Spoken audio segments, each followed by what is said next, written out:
I have to leave. Like, I have to get out of here. And he's like, no, like, calm down. It's going to be okay. Okay. Like, because I started crying and he's like, are you okay? I said to him, I'm like, I cannot stay here.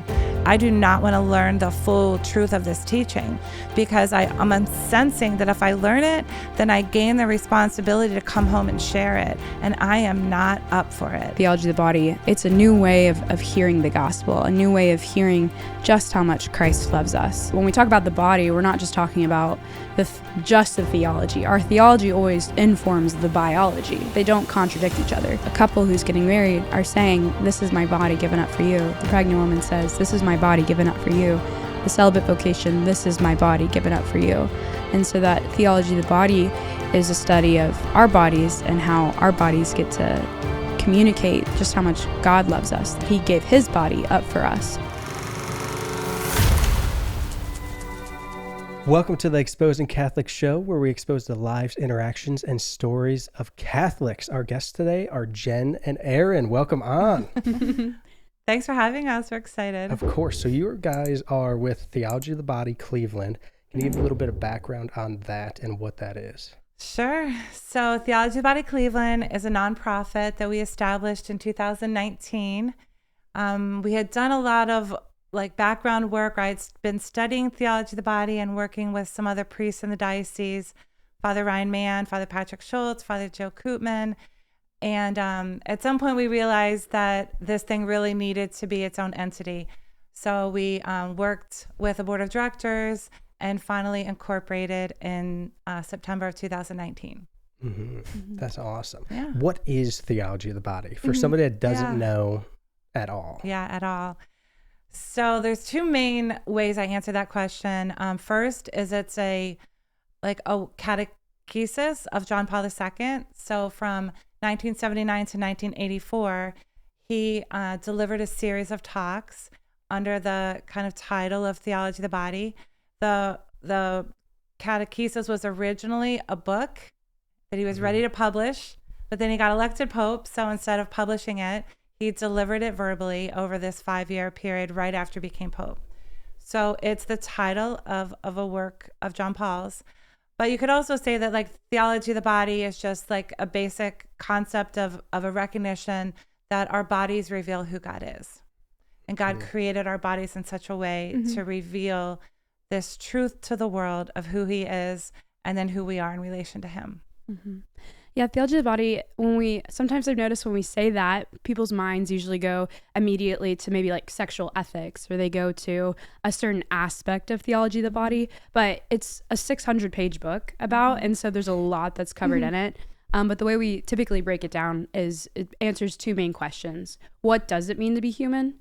An anthropology of where we come from, who we are now, where we're going. And then the second part of it is how do we live our life in a way that brings true happiness? So really light, really fluffy questions, not the biggest questions ever, but from understanding what it means to be human, then we can get into the discussion of how we live in a way that brings true happiness. And it's through the body that we really come to understand both of those questions, really. Yeah, that's good. Mm-hmm. Yeah. So we want to touch on, we know kind of your story with that. How did you get involved with? Great question. So I'm originally from Texas. So I was born and raised in Texas, went to Texas A&M University, Giga Maggie's, and my whole family's there. Didn't think I'd ever leave Texas, but for a really long time I was pre-med. So studying to be a doctor, I sometimes look back and I think of how many hours, truly hours, because I would track how many hours I was volunteering and studying and researching and that I put towards being a doctor.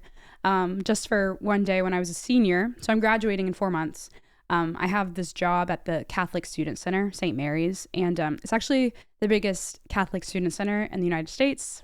I will proudly claim that. So I was working there as an intern, just getting to do ministry for the first time, and I had a team of other interns who just modeled for me what it looks like to live a life of discipleship. Just so beautiful. And in that experience of working, I just really fell in love with this idea of giving myself to ministry. And so 4 months before I graduate, I tell my parents, guess what, Mom? Guess what, Dad? I am not going to be a doctor. I'm going to be a missionary. So you can imagine how that conversation went, but they were very supportive eventually. It was really scary and really hard, but ended up just discerning to, long story of how all that happened, but became a missionary with an organization called the Culture Project, which is here in Cleveland, but they also are in a few dioceses throughout the United States that works to just share the message of human dignity, sexual integrity, messages related to theology of the body. TOB, Theology of the Body, had been a huge part of my formation at A&M, but also I had early encounters with it in high school that really changed the way I viewed the faith in general. And so knew I wanted to do something related to that. So was a missionary for a year, and it was a lot of fun living with people. It was hard. I was placed in Pittsburgh, so that was my first northern winter. Still adjusting. It's only been 2 years, but after about a year with the Culture Project, just felt again this call to really explicitly teach theology of the body, what it is, and to do that in a stable community. And so I was looking at jobs, and this job in Cleveland, Ohio. So I'd been to Cleveland twice before, but I had some friends here, and this job opened up, and just through the discernment process, just really felt that it was a really good fit, and that what we do is beautiful and aligned with a lot of what I knew was effective in a ministry. And so that's a short answer of how I got from Texas, Pittsburgh to Ohio, but I'm loving it. It's cold and a mystery of weather, but it was definitely been a beautiful journey of just how the Lord, I feel like, has led me here, and it's been exactly what I've needed being a 24-year-old, not only my own formation, but learning how to articulate some of the most beautiful and some of the most difficult parts of our faith. So definitely been a gift. And I'll just have to add that, like you said, it was exactly what you needed or wanted. I feel like it's been an amazing fit for us. I feel like that you don't even kind of know what you need, and then you get it, and then everything comes together. And I feel like we have a nice complementarity, and the way we attack tasks is, we found that it's been a real blessing. Yeah, always good to hear your boss say that. Yeah. You didn't know you needed me. Yeah, it's been great. Just what we needed. So you're studying to be a doctor. Yeah. We recently talked with an NFP instructor on the podcast, and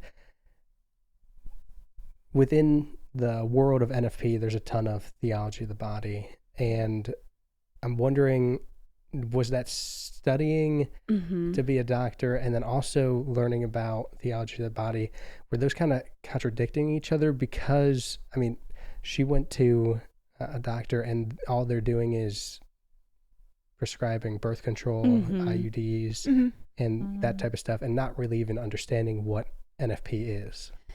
Yeah, I think, well, for most of I don't even think I really knew what NFP was until my senior year as well, when I was, being better formed. But for me, my interest in medicine was always, our body. I didn't have this sense that the body mattered, right? That health is important. And so to me, a doctor was someone who could help people be more integrated, though I wouldn't use that word at the time.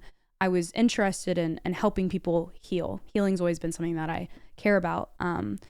So as I, grew in my faith and, heard the Lord's voice in my life, I began to see that the way that he was particularly calling me to pursue healing, pursue integration, both in my own life, but as like my vocation job wise, was less about just medicine and more about the whole person. So part of that is theology of the body, right? When we talk about the body, we're not just talking about just the theology. Our theology always informs the biology. They don't contradict each other. They go hand in hand. And so in medicine, when I was thinking about being a doctor and felt or saw these conflicts in medicine, like with birth control pills or abortion or different issues like that, for me, it was like, I don't really know how they go hand in hand, but I'll figure it out when I get there. So I wish I could say that I was like, oh, this is how I'll do this as a Catholic physician. And so I think sometimes we feel like there is this tension between medicine and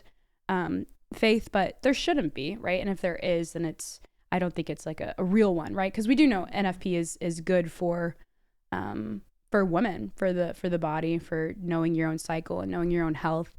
But of course, the formation that doctors receive very often doesn't include that attention. So yeah, does that answer your question? I think. Yeah, that makes sense. And around and that it's way. good for the relationship, Right? It's good for the man, the woman, the couple, the just individually and collectively. Yeah. And physically and spiritually and emotionally. It just is the whole person. We've got something special for all our Catholic organizations. Now, before you skip past this part, it's not an ad. It's more like an incredible opportunity to take your digital presence to the next level. And I'm going to let you in on a little secret here. Something only for our podcast listeners. We, DM Productions, have a 2-day Catholic social media makeover course. It's an online course specifically made for Catholic organizations. It will take your social media to the next level. And we make it easier than ever with our step-by-step video walkthroughs, cheat sheets, customizable templates, and more. Catholic organizations, let's start creating the quality and results that secular businesses have, but with the depth and beauty of Catholicism.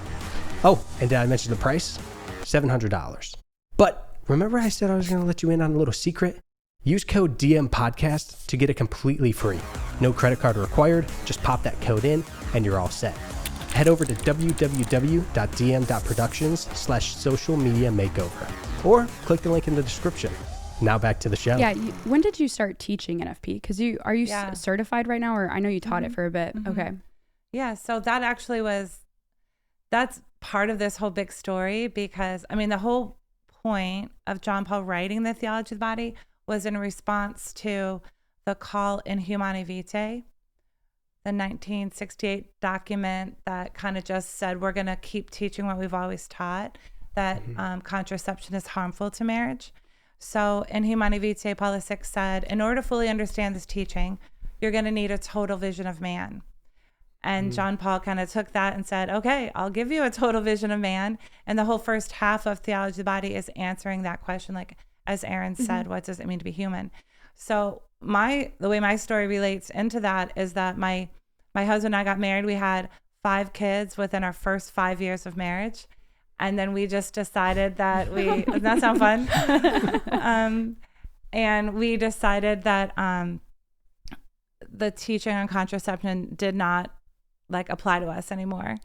And we had been using contraception anyway, but we decided that we, didn't necessarily need to follow the teaching. And I was ready to leave the church. In fact, I had that teaching with a whole list of other teachings, and then went to Father Damien Ference, who is the vicar of evangelization for the diocese now, but back then he had just gotten ordained and was at St. Mary's in Hudson.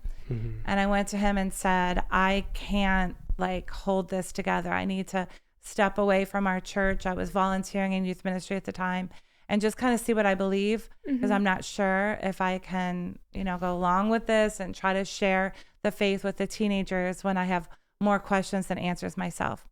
So he, in that moment, said to me, Jen, don't quit. Don't sideline yourself.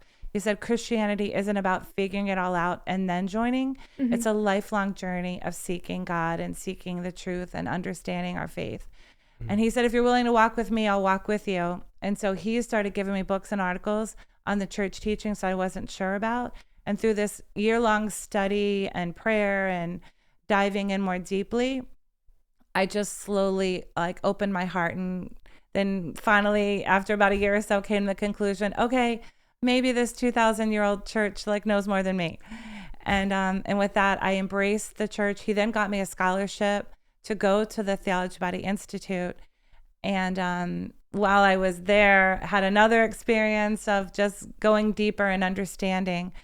But yeah, so it was that original teaching on contraception that almost made me leave the church, and then ended up converting me back to trusting the church. And then my husband and I not only stopped contracepting and started doing NFP ourselves, but then we became teachers for NFP. And that's been really fun to help couples discover what you've discovered. That is an incredible blessing to the woman herself and to the couple. Did you know or hear about Theology of the Body and NFP before you got married, or was it just this is something we've been doing? I've never heard about it before. It doesn't apply. No, it's a great question, because you get a mixed bag of people, how they answer that, and we did have a priest that prepared us, that brought it up. And what stands out in my memory actually is him speaking on the idea of like using condoms. And he talked about the barrier and saying like, you know, your body is like putting up a barrier against the other that, you know, you can see in that, I don't know if he used the word language of the body. That's the word I'm using now because what makes sense to me after all I've learned. But, you know, you're doing something that's contrary to what you're saying in your vows. But whatever he said, it did sink in deeply enough into us because we use contraception anyway. So we basically had this idea in our heads, which I do think a lot of people still have, is that, you know, the church will eventually get with the times. Like the church has this archaic outlook on things. And if only we'll just be patient and the church will eventually come around. And that's the mindset my husband and I had. We kind of, even my husband will jokingly say like, seriously, what could a bunch of celibate men in Rome know about like true marital love and intimacy, you know? Yeah. And then you realize like, the church knows a lot about true marital love and intimacy because the church is an expert in humanity and truly a mother drawing us to herself and to her son. And so we heard it at our plant, at our marriage prep.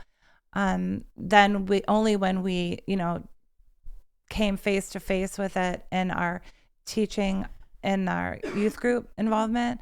And then this Father Damien that really caused us to look at Theology of the Body. That was the first time I heard about Theology of the Body. Oh, okay. Got it. With Father Damien. So after like Father Damien introduces it to you and you get this scholarship, then what happens?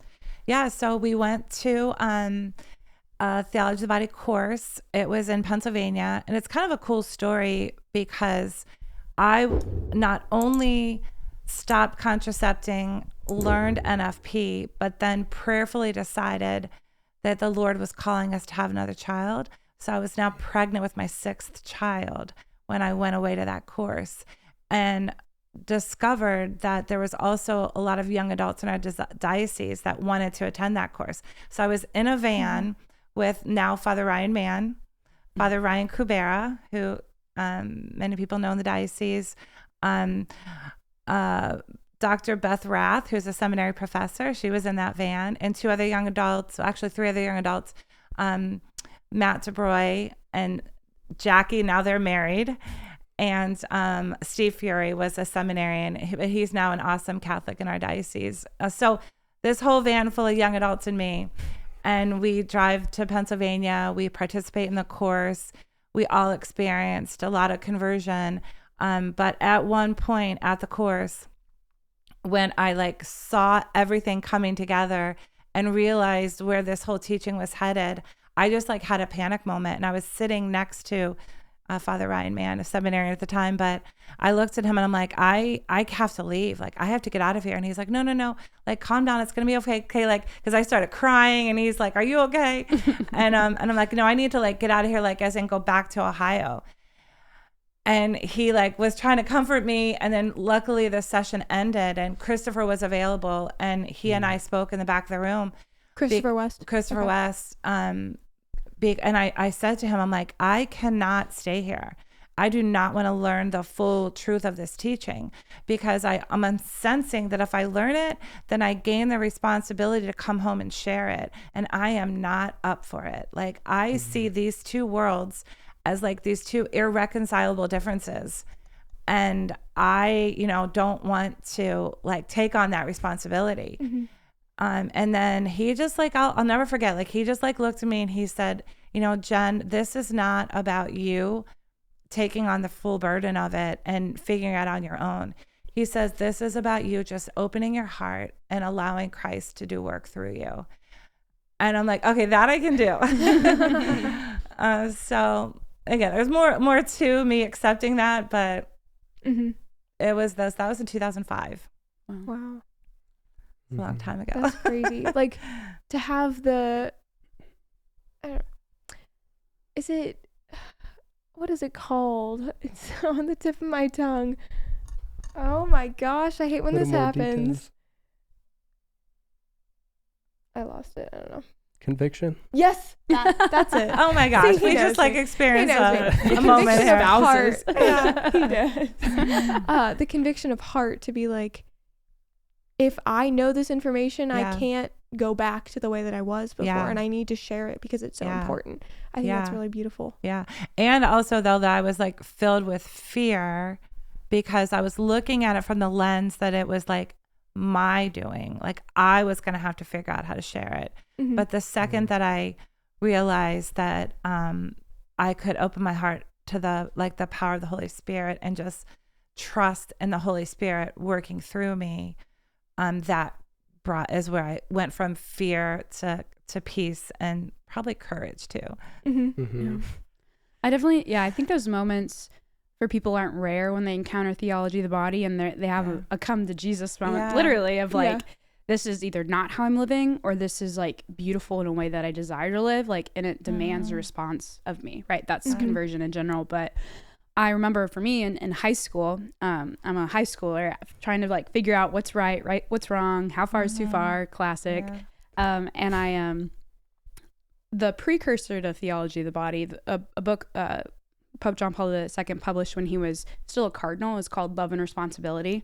More of like a philosophical nature of same kind of question of what is love, how do we live out love in a way that honors the person.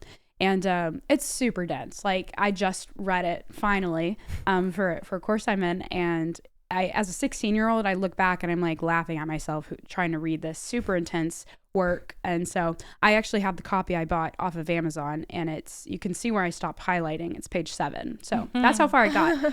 But when I was literally 16 and I'm reading this book, and it's in this book, he introduces the idea of the personalistic norm, which essentially says that a person is a person and has to be treated always never as a means to an end, never as an object for use for your own gratification, but only as a person to be loved.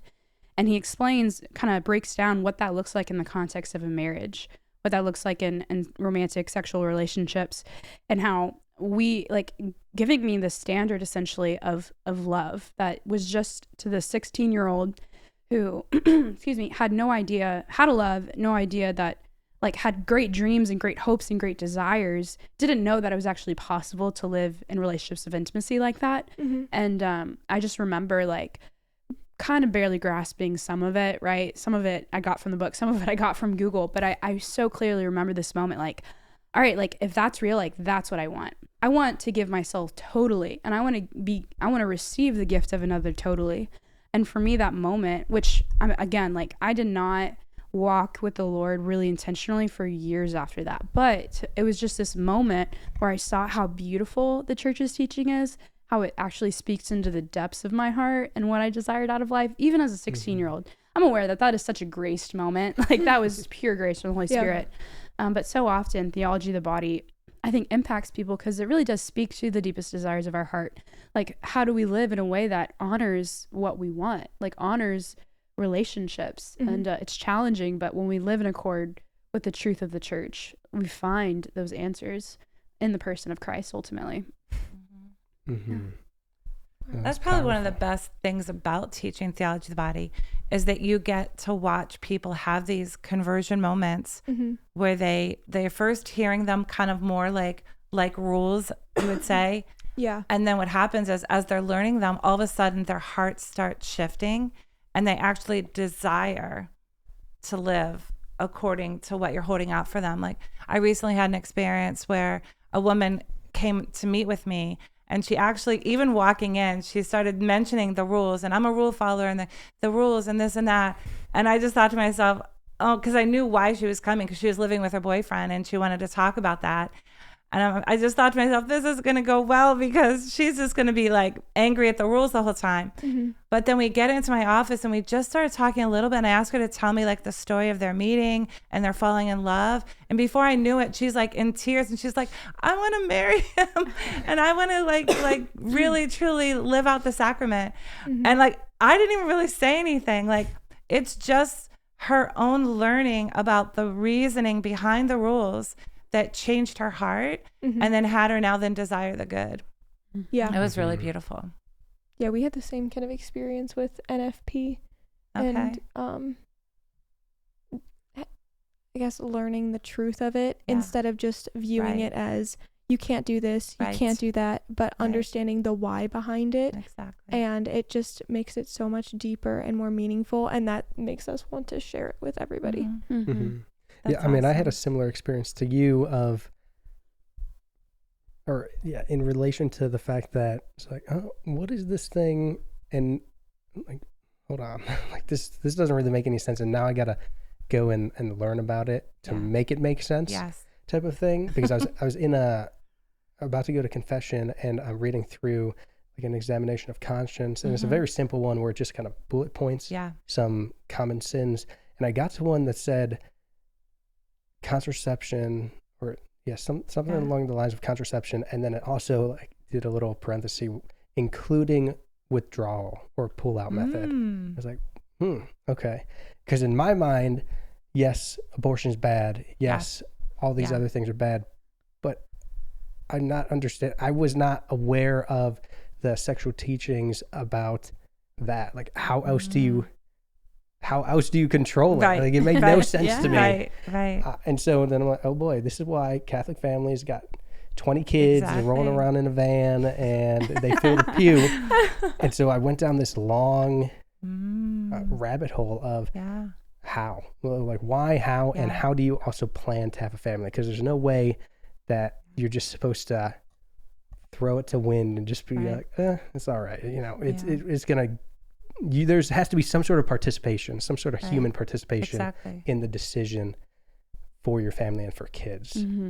And so then the priest gave me Theology of the Body by Christopher West and started diving into that. And it's just like, wow, mind blown moment. Like, gosh darn. And then I also relate to having to go share stuff about sins because I was also reading another time and like, gosh darn, I wish I didn't know that one, but now, now I can't. So now we have to be subscribed to some movie subscriptions, other stuff.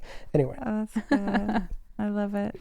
I'd like to talk about teaching kids theology of the body, or teaching kids, and then teaching teens, and then teaching older people. Okay. How do you guys approach those different ones?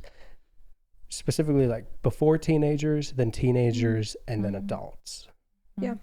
So starting with kids, like when's a good time to introduce like these really heavy topics? Right.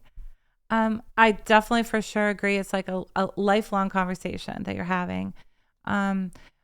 I love just making sure they have that bigger picture of the faith from the beginning. And just like the simple things, like that God made us, right?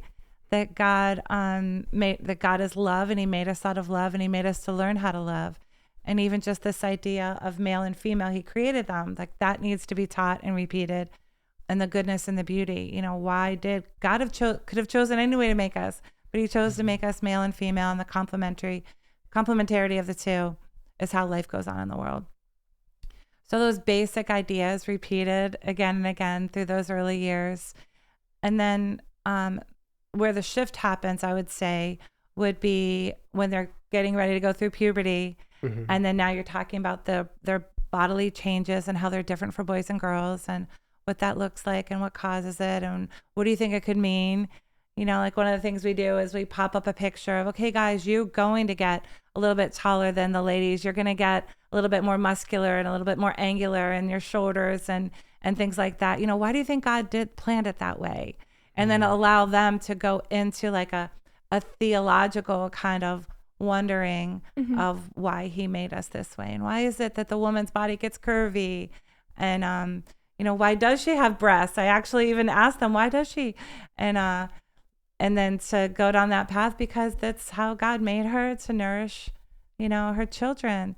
So it's important that they are hearing those things and being reminded of those things before they're swept up into a culture that has a whole different meaning for breasts, right? That they're there for attraction and to, you know, be maybe flaunted or whatever other reason. Yeah, something I remember before I even applied to this job, I happened to hear Jen speak a talk she'll give with Luke Brown, who's a counselor in the area, on how to talk to your kids about sex. And I remember loving the way she did it. I really did. And both you and Luke did a great job. But whenever we teach kids, teenagers, adults, whoever, we always start with the kerygma, like our creation, the fact that we're fallen and yet redeemed in Christ and that we're destined for heaven. If we don't have time to, like, if they only give us an hour, we're not going to actually hit sexual ethics. We're going to hit the kerygma and just talk about some of the aspects of theology of the body in that context, because that's what John Paul II does. He doesn't, immediately dive into contraception. He spends a lot of time going back to Genesis, going back to the beginning, and seeing how from the very beginning we can understand the meaning of the body, that God created us this way. And so no matter how we, whatever age group, we say it a little bit differently, go into a little bit more depth, but we always spend time. And I love that because, at the basis of any intellectual conversion is like, once again, we're offered, to participate in our own salvation. Like, it's God, once again, do we accept him as a savior? And if we're proclaiming that kerygma every single time, like, I love that. That's actually one of my favorite things that we do. I especially love what you said about the idea that we go through the kerygma with kind of like our theology body lens on. So we emphasize in the creation story the body, and we emphasize in the fall that, what we do with our body matters. Everything matters, and that where there's body soul unity. So not only do our actions have to be like according to, what is best for us and the people around us, but also our hearts and our minds, and we have to be aligned. So like one of the little examples we use when we teach is like, okay, would it ever be wrong for an 8th grade boy and girl to hold hands? And right away they're like, no, of course not, it wouldn't. I'm like, well, wait, hold on. What if like she actually doesn't like him, but she's trying to make someone else jealous? And they're like, ooh, But it is a recognition that what you do with your body needs to be in accordance with what's going on in your heart and in your mind. Like, it's the whole person. So that matters in the beginning. It matters in the fall, in the redemption, and even in the resurrection. Like, so many people don't realize that we believe in a resurrection of the body. So they tend to think that like we escape our bodies and we become angels or just pure spirit or something. But no, Christ rose, bodily. We're about to, live out that mystery now with like, the Passion and Easter Sunday and everything. We're going to hear all those scriptures of, then the Acts of the Apostles and all the appearances of God, Jesus risen. So that's when we do the kerygma, we kind of, like John Paul, emphasize the body throughout that story. And then we do eventually get into the sexual ethics. But by the time you teach the sexual ethics, if you've properly laid the foundation of, like, as Erin just said, who we are, where we come from, where we're headed, why we're here, then you almost don't need to say much. Like, they get it because they're like, okay, well, now I see why contraception isn't good for us. And now I see why that sex belongs within marriage. And now I see why, what I do matters and how the effects that it has. So the sexual ethics are just almost like already explained. You just apply what you've learned. Right. I think I was surprised kind of in my own formation of learning how to do this job, like how it is just like a step up, and it really is logical. And when I teach creation, especially to 8th grade girls, I always just emphasize just the beauty of relationship, like the beauty of what we were made for. Adam and Eve in the beginning, they existed in that state of original nakedness, right? That they were free to be themselves. There's a vulnerability there, right? We can understand that physically and emotionally. And I think for like, young people, adolescents who are entering into independence and noticing their own desires of their heart, I think that really does resonate. So then when we get to sexual ethics and I'm like, hey, you remember how we talked about that? Like, there's an echo of that in our hearts. And if we live out these teachings, XYZ, which I'll break down, right, then we're actually like, we have a shot at living in that place of intimacy and breaking down what intimacy is and all that. That's certainly what spoke to my heart. With boys, it can be different. But it's been fun for me learning and learning a lot from Jim, but learning from my own experience of just being in the classroom, like what lands, what doesn't land. It's funny. Sometimes I walk into a classroom, I'm like, that wasn't it. The way I said that, not good. But then the next time it'll be like, okay, but for whatever reason, they managed to hear that in a new way. A lot. And surprisingly, it is different with adults, but yet in some ways it's a lot of similarities. Because I would say the most common response we get from the adults is, why haven't I heard this before? Yeah. And yet we're not telling them that much different from like what's already in our faith. because again, the creation, the fall, redemption, heaven, but just in a little bit of a different lens. But why do they keep saying to us, why haven't I heard this before? I think what Theology of the Body, what it gave me, and I think one of the best parts about is that you can see your faith from the bigger perspective. We tend to get compartmentalized in our faith, and we might understand pieces, but we don't know how the whole story fits together. And when it like comes to light, you're kind of like, oh my gosh, I never saw it like this before. And that's why we keep getting adults to say that to us. But one of the ways I teach adults, and I can review the fundamentals with them without like speaking like down to them, is I say, oh, this is what I say to the kids. And then I say it. And then I realize, then they're like, oh, I never thought of it like that. So it's a way to like, because you just don't ever, when you're looking at a room full of adults, people are in such different places. Some of them have like read a ton of theology books, and others, haven't read much. So it is tricky in a room full of adults to like, hit everyone where they're all learning something. But you just have to do your best and trust the Holy Spirit will meet everyone where they are and guide us to the Lord. So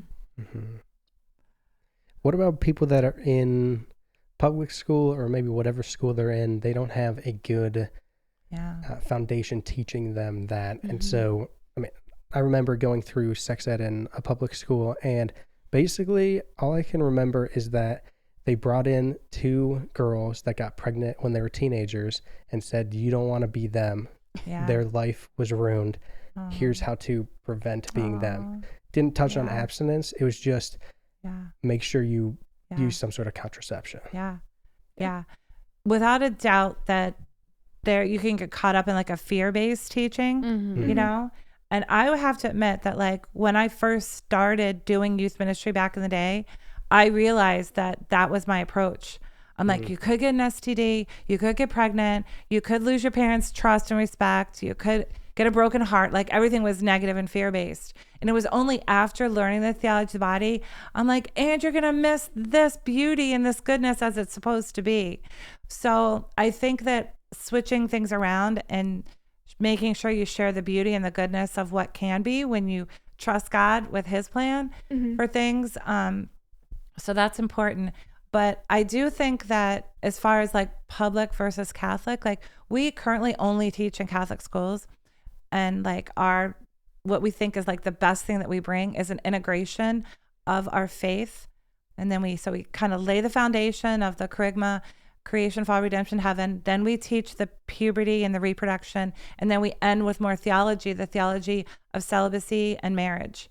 So it's all integrated. So to be able to do that in a public school, I have not done it, but it would be like an appeal to what's good and what's true and what's beautiful about humanity and about living it out in this way. So I would appeal to like virtuous living and the good that we can see come from it. Yeah, because in that story of like how they're teaching it, what stands out to me is like this idea that like they don't talk about abstinence, but they say like this is the negative consequences. So not only is there fear there, but it's like don't do this or else. It's like you're almost treating the human's desire as like an animalistic instinct. Like this is what's going to happen if you don't protect yourself. So use these methods to protect yourself, as if we're not capable of like controlling ourselves, as if we're not capable of understanding what sexuality is and like what we desire, and so it would be tricky to be in a public school and to teach those things. But something you said that I really liked is how COB gives you like the big view, right? The like a big understanding of the faith. That's important because we're not living in a world that's like giving us culturally the big picture of who we are, right? We just get little glimpses and they're based on an anthropology that's terrible, right? And so I was teaching some 6th graders recently, and we've been doing Theology of the Body, and then I bring up celibacy and priests and religious life, and I ask them like, what do you guys know? And they're like, are those people that are in that movie? And I was like, what? Which one? And they're like, the nun, the one about it's a horror movie about a nun. That's like a caricature of a religious order, and that was all they knew about religious life. And it's because they're in a world that's like saturated with those examples. And so like they're just living in a perspective, a viewpoint of human sexuality that's based on this idea that we can't control ourselves, we don't have that capacity, that our sexual desire doesn't need to be, purified or through virtue. It just needs to be either suppressed or managed, right? Mm-hmm. And so I guess the beauty of theology of the body is that it really embraces the dignity of who we are. Love and Responsibility, he has this quote, he says, man has to embrace his natural greatness. And that's what I love doing in the classroom. Like, I'm not going to pretend that what we teach is easy. It's not easy, but it is beautiful and it is fulfilling when we have the virtue to live it out. And we all, through grace, have that ability.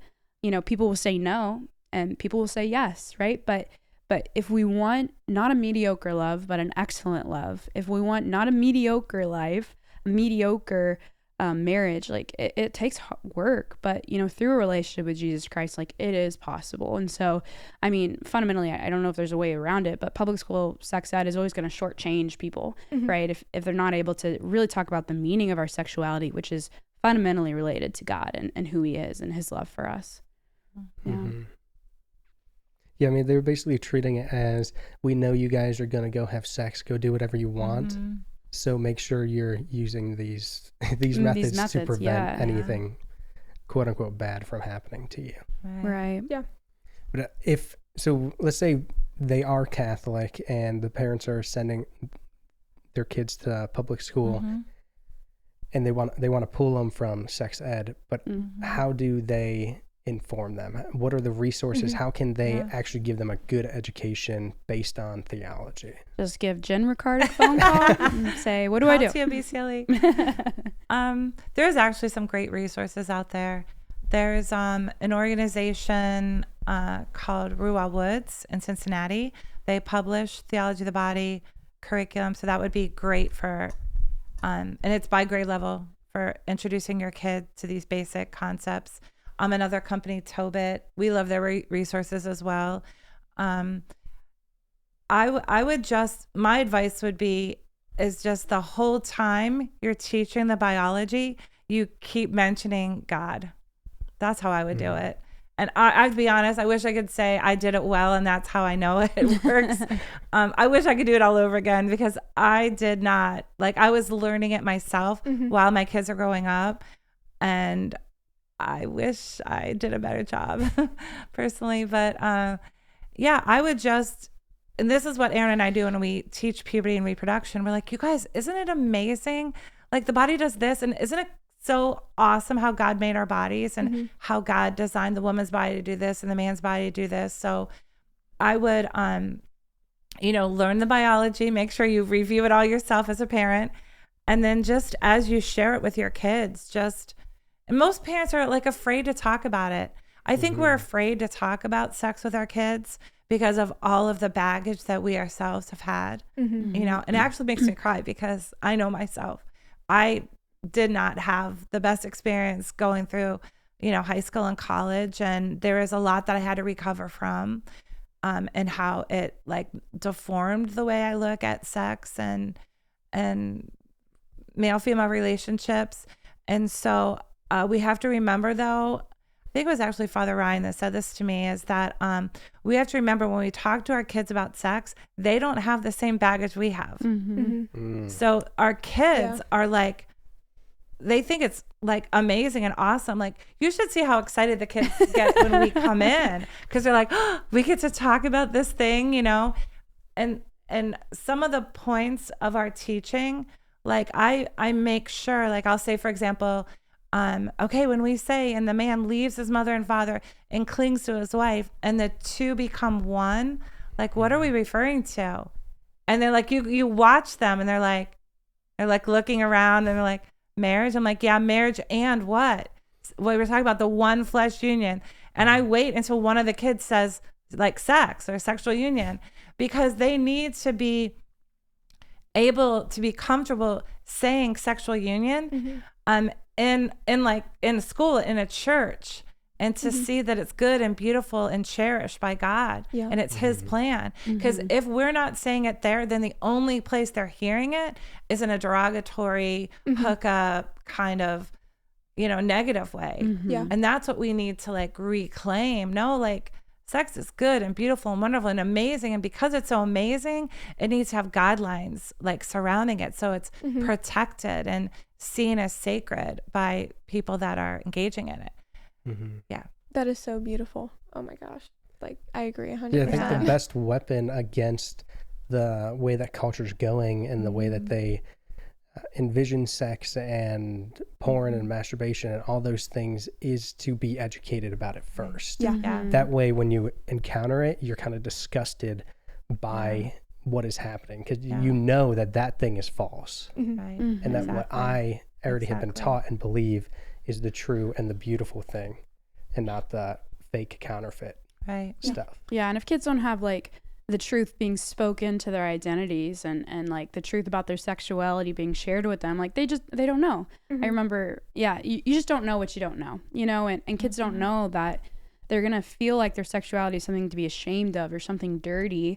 One, because honestly, the way the culture often talks about sexuality is dirty, right? And it is uncomfortable, right? But if that silence in their own families is going to tell them a message, even if it's just silence, right? And they're going to hear talking about these things is bad, right? And so talking about them is really important, really good. And I live for those moments when I'm teaching and I know I'm about to get to the spicy content in their eyes. Or like we have a picture of the Sistine Chapel of Adam and God and Eve that we put up often. Beautiful image, right? But Adam's naked.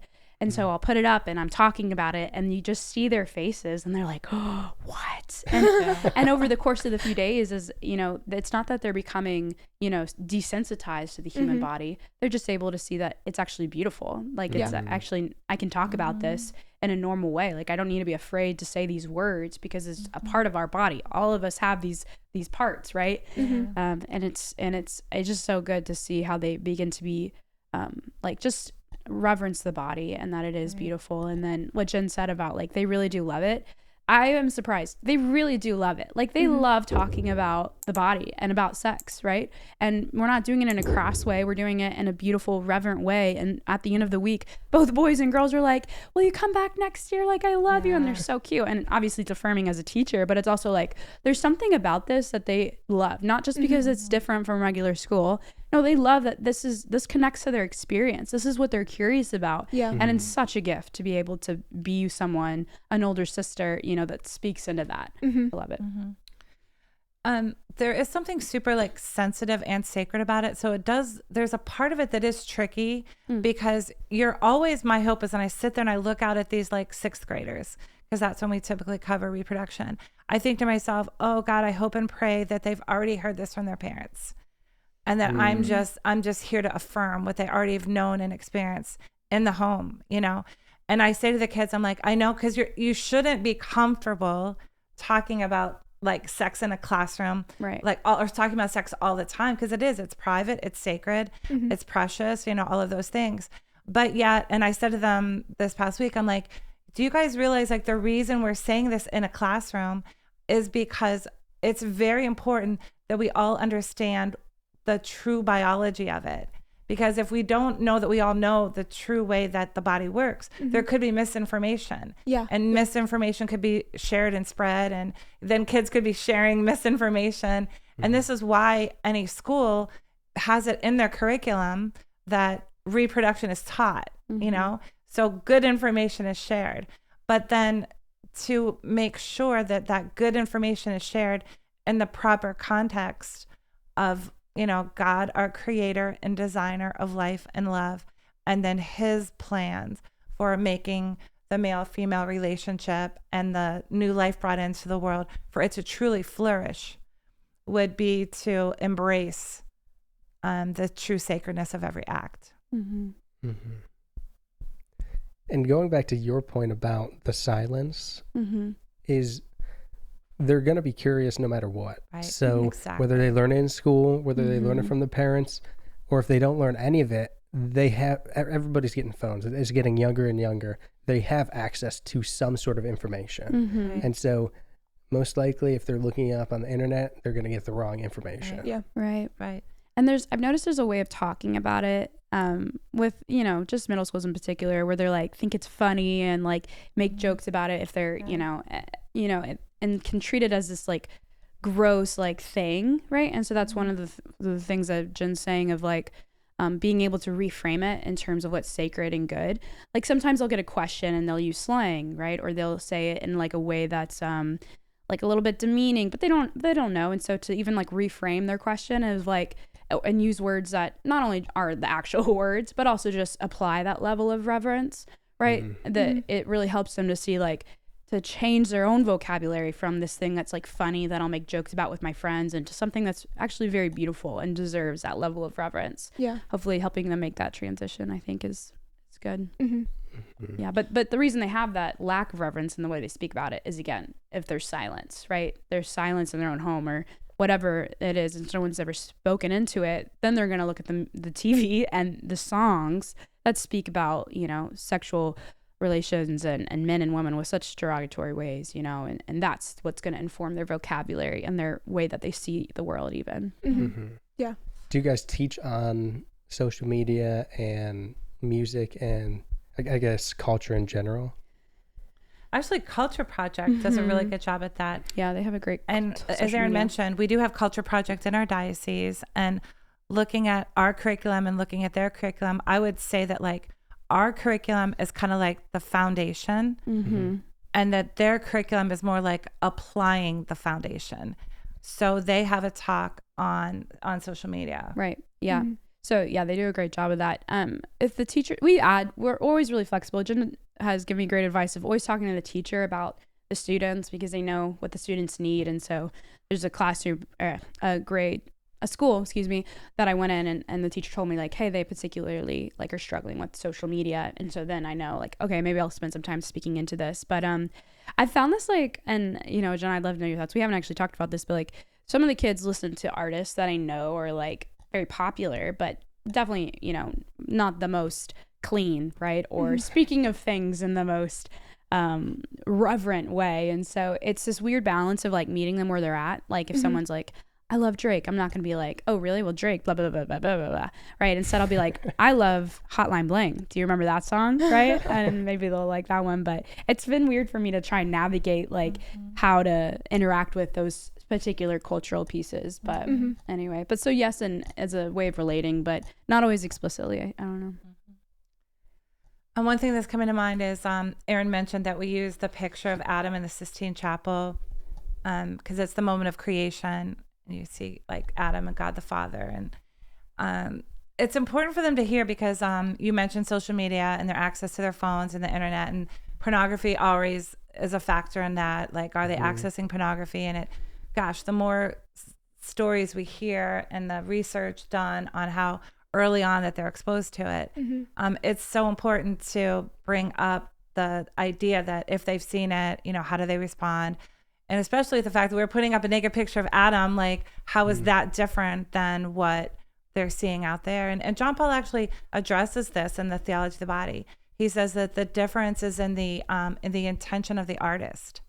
And in the Sistine Chapel, Michelangelo's intention there is to, as Erin said, show the beauty and the goodness of the body. Whereas in pornography, it's the exact opposite. It's like to use the body, discard the body, evaluate the body, and judge the body, and lust after the body, all of those things. And so to go ahead and make those, you know, distinctions for them, and to point out for them even, the harm that comes from getting into this pattern and this trap of looking at a person not as a person to be loved and cherished, but as an object to be, you know, used and discarded. It's important. Yeah. So on like around the end of a teaching series is when we'll typically, mention like love versus lust. Like, what is love? What's the opposite of love? They'll always say hate. And I'm like, actually, it's use, you know, and to go into specific ways that our culture like glorifies use, right? Pornography, sexting is a bigger issue. Masturbation, if depending on the classroom and the context, but it's after like at the end of a week of getting to know these kids that we finally share the truth and speak into some of the things that they might have experienced or been exposed to already. Yeah. And we do break them up. We separate them, boys and girls, for some of the classes. Yeah, which is great. Yeah, it's awesome. Very important. Did you have something? No, I just think that's super important to like get the good news about it out instead of just keeping it silent and letting them kind of figure it out for themselves. Because as you were saying, like there's all these adults that are coming to you. Why have I not heard this before? Like, I'm however old and this is brand new, you know? So I just think that's really important. Yeah. And going off of your JP2 stuff, my favorite line from him is that the problem with pornography is not that it shows too much, it's that it shows too little. And so I just think even just plastering that everywhere is like, what do you mean? Somebody that is already like deep into pornography, masturbation, whatever, if they saw that on a billboard or something, I feel like it would really hit home of like, what are you talking about? Like, they can't show more of the person. We're getting all of it on the screen. And so, I don't know, that line's pretty close to my heart. Yeah. You're missing the whole depth of the whole inner life of that person, right? You're just seeing them as an object on a page. One of the things that cracked me up lately is I was, again, as Erin said, it's really one of the tricks of teaching is to invite them into the goodness, but without condemning or shaming or you know. And I was teaching lately, and that the topic of like dressing in a way to not allow yourself to be objectified. And I was saying to the boys, I think, I'm like, have you ever seen someone that has just like a really, low cut shirt on it and it makes you uncomfortable and you realize that, your eyes are drawn there because it's not what you should be focusing on. And yet there's something about it that you're not seeing the whole person because you get drawn to just a part of the person. This one boy's like, Ms. Ricard, I always look away. I always look away when I see someone with a low cut shirt on. And I'm like, that's great. I'm glad you look away. But the kids, you're basically speaking what they already know in their hearts. That there's something just off with that. Like I shouldn't be just looking one place at a person. I should be looking in their eyes and getting to know them and entering into seeing more about them rather than, just focusing on one area. And so it's just cute to see them make the connections in their own minds and see that they know that that's what they really, really want. Yeah. And it's also at that age, it's, they know it already. But then as you get older, it's just kind of put to the back of your mind and you have like a veil on of, this is just normal. Like that's just how the world is. You know what I mean? Yeah. Yeah. And I feel like there's some people that will even blame the opposite sex for dressing a specific way or acting a specific way. They're like, they keep doing this, so then I keep falling back into sin. And touching on the modesty thing, I understand it from a younger kid's perspective of I just have to look away, and that's probably just best for them, and it's best for a lot of people to just look away. But I went through a program where they teach kind of like a ton of theology of the body, and they talk about all these everything in terms of pornography, masturbation, how you look at other people, how they're looking at you.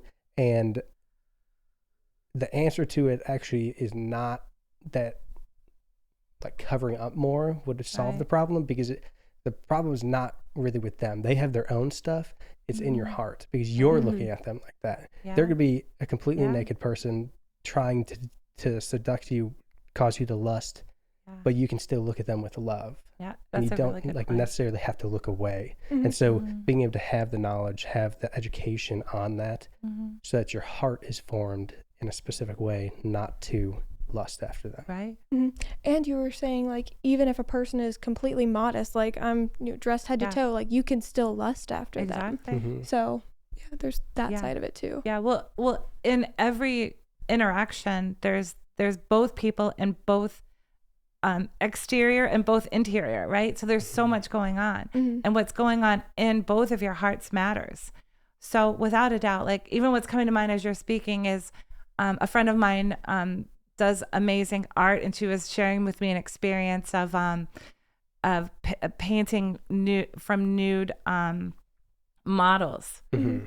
and to know that like there's got to be some interior thing happening where the model herself is presenting herself in a beautiful way, but like not in a like a seductive way, right? And then the artists themselves that are drawing, they themselves too are looking in a beautiful, reverent way where they're uplifting and seeing the whole person versus in their own hearts to be. So yeah, it has to be both for both. Does that make sense? Yeah, I both. explained that well. Yeah, both. Yeah. Are there things that we're not asking you that we should be asking you? Or topics you wanted to touch on? Topics we wanted to cover. There's just one thing that's in the back of my mind. I'm like, how can I work this in? Something that I really love that Jen does is we always tie everything back to Jesus, right? And when we talk about the fall, but and other times as well, we talk about the reality that living out the meaning of our bodies. If our bodies tell us that we're made for love and we're meant to love, that's why we have bodies, right? Then we learn how to live out the meaning of our bodies when we learn how to love. At the end of the week, I'm like, sometimes I want to count how many times I said body and love. Like, I feel like someone should do that. It would be fascinating. Yeah. Actually, I said that in a classroom once. And then at the end of class, the boy raised his hand and said, you said it 20 more times after that. I was like, thanks. I was curious. But we talk about that ultimately our model for learning how to love, like, and living out the meaning of our bodies is Christ, right? That you're talking about, we're coming up on Holy Week and Easter, like, his sacrifice on the cross was him saying those words that we hear at Mass, this is my body given up for you. And that, a couple who's getting married are saying, this is my body given up for you. The pregnant woman says, this is my body given up for you. The celibate vocation, this is my body given up for you. And so that theology of the body is a study of our bodies and how our bodies get to communicate just how much God loves us, that he gave his body up for us.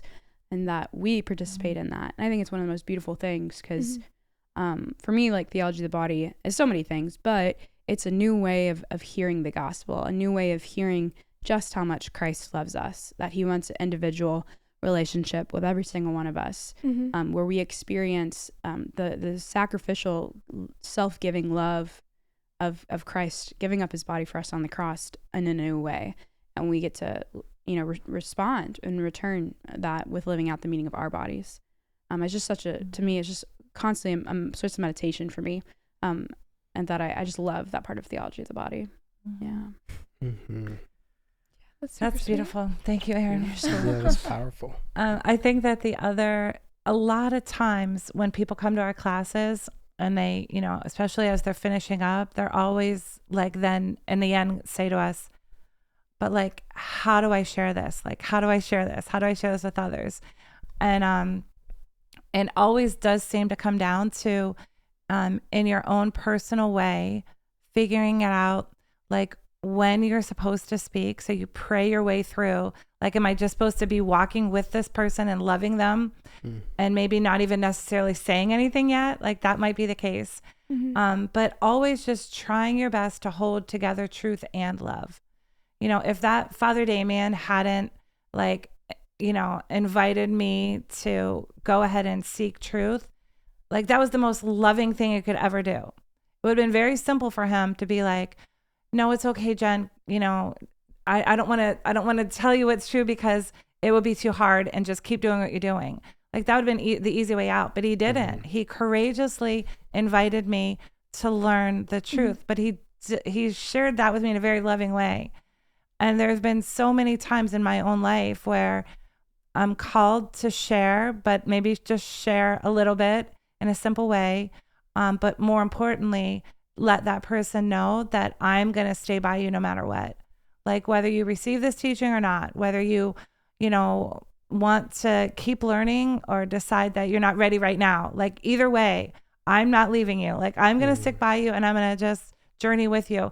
And the same is true for me. Like, every day, like, there's still moments where I'm like, okay, why do we believe that again? Like, I have to dig in and I have to pray and I have to seek the Lord in the midst of, understanding the deeper meaning. So it's always, to me, seems about prayerfully figure out how to hold truth and love together.